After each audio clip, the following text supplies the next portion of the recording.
Hey YouTube, so this video is going to be a video about the Army PT test, specifically the push-up portion of it. So a couple days ago, or on my 40 days out video, I told you guys that I had taken the push-up test. I tested myself for 1 minute to see how many push-ups I could do, and I got 41. So upon further research, I found out that the test that I'll be taking in basic training is actually a 2-minute test. So I just retested myself today, and I am 21 days out, so it's 19 days later, and I've been working out, and I actually got, in 2 minutes, I got 51 push-ups. So that is above 100%. For my age group, to score 100%, I need to do 46 push-ups in 2 minutes. I had someone time me, I had someone judge my technique, so I'm pretty sure my push-ups are pretty good. Like, I was going all the way down. They're pretty standard military push-ups.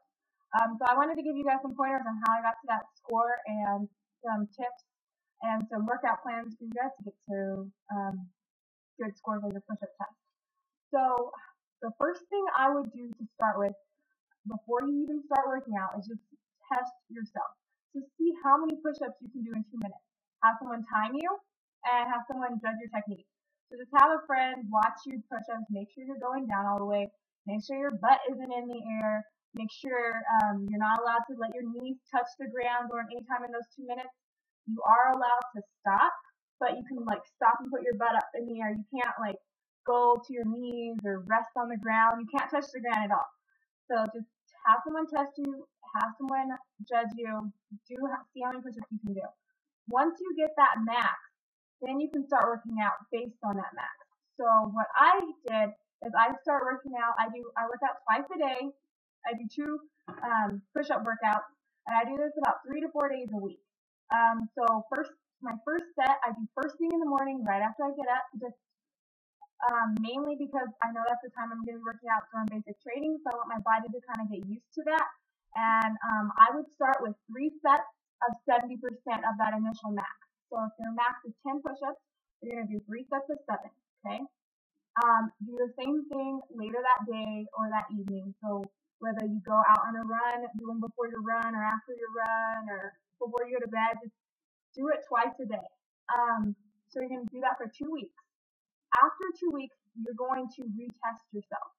And then you're going to design your sets based on that new max. So say you get to 15 now. You're going to add a couple more push-ups to your sets, and you're also going to add an extra set. So instead of doing 3 sets, you're going to do 4 sets. Continue to do this every 2 weeks until you work out your way up to 6 sets. And once you get there, your push-up max is going to be a lot higher and you're going to be a lot stronger.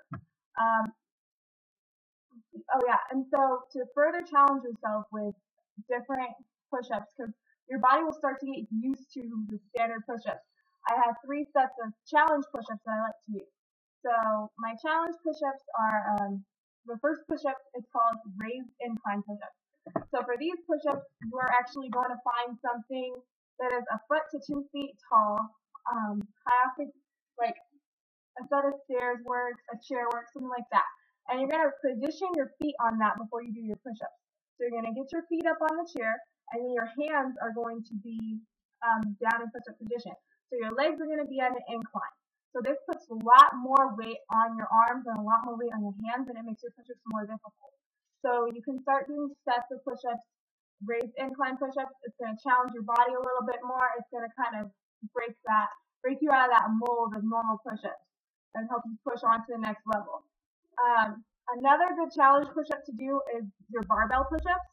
So for these push-ups, all you need is 2 dumbbells. I would suggest at least 10-pound dumbbells because they'll give you enough where they're off the ground. And you're just going to hold on to those dumbbells and you're going to do your push-ups. Now these require you to balance a little bit as you do your push-ups, so you're actually you're balancing more, you're using more of that core strength, you're using more of your back, and it's just challenging your body even more than normal push-ups. The last set of challenge push-ups I do are push-ups with a hold. So you're just doing normal push-ups, you don't need any equipment for these, you're just doing normal push-ups and you're just holding once you get to 50% down. So you hold from 3 to 10 seconds and then you push up. So you're just doing normal push-ups really slow. And for your challenge sets, do as many as you can. If you're a beginner, you're probably going to be able to do about 3 to 5. If you're better, you probably can do up to 15 to 20, but they're going to be a lot harder than normal push-ups. When you become a real push-up badass, you're going to be able to combine all three of these techniques and do super hard push-ups. But these are just kind of to sprinkle throughout your workouts, challenge yourself more, keep your body from getting used to the same old thing. Another thing to really help with your push-ups is to add a day of weightlifting at the gym. So add a day where you go into the gym, where you challenge those muscles that you use for your push-ups. So for push-ups, typically you're using your core a lot. So you're using your abs and your back. You're using the same muscles that you use when you're doing planks and all that ab work. And you're also using your triceps and your chest. So go to the gym once a week, isolate those muscles, do a lot of chest work and stuff like that. And hopefully that will help you increase your push-up